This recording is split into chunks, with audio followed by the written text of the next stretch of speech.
नमस्कार. सरकारी कर्मचारी या यूट्यूब चॅनलमध्ये आपलं खूप खूप स्वागत आहे. शासकीय सेवानिवृत्त कर्मचारीबाबत अतिशय महत्त्वाचा शासन निर्णय निर्गमित. चला तर याबाबतची सविस्तर माहिती पुढील प्रमाणे पाहूया. तत्पूर्वी चॅनलला सबस्क्राईब केलं नसेल तर चॅनलला सबस्क्राईब करायला विसरू नका.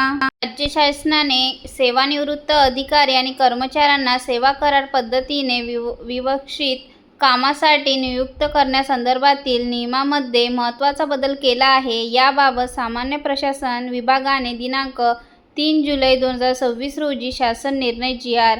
जारी केला असून करारावर नियुक्त होणाऱ्या सेवानिवृत्त कर्मचाऱ्यांच्या मासिक पारिश्रमिक व भत्त्यांच्या गणनेतील काही तरतुदींमध्ये सुधारणा करण्यात आली आहे. यापूर्वी दिनांक 10 जून 2025 रोजी सामान्य प्रशासन विभागाने सेवानिवृत्त अधिकारी व कर्मचाऱ्यांच्या सेवा कराराबाबत सविस्तर मार्गदर्शक सूचना जारी केल्या होत्या.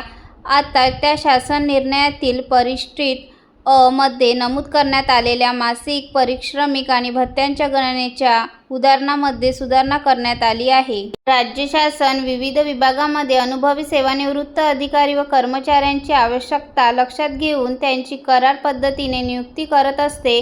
अशा नियुक्त्यांमध्ये मासिक पारिश्रमिकासोबत देण्यात येणाऱ्या भत्त्यांची गणना कशी करावी याबाबतचा संभ्रम दूर करण्यासाठी हा सुधारित शासन निर्णय जारी करण्यात आला आहे. या निर्णयाचा लाभ राज्य शासनाच्या विविध विभागांमध्ये करार पद्धतीने कार्यरत असलेल्या किंवा भविष्यात नियुक्त होणाऱ्या सेवानिवृत्त अधिकारी आणि कर्मचाऱ्यांना होणार आहे.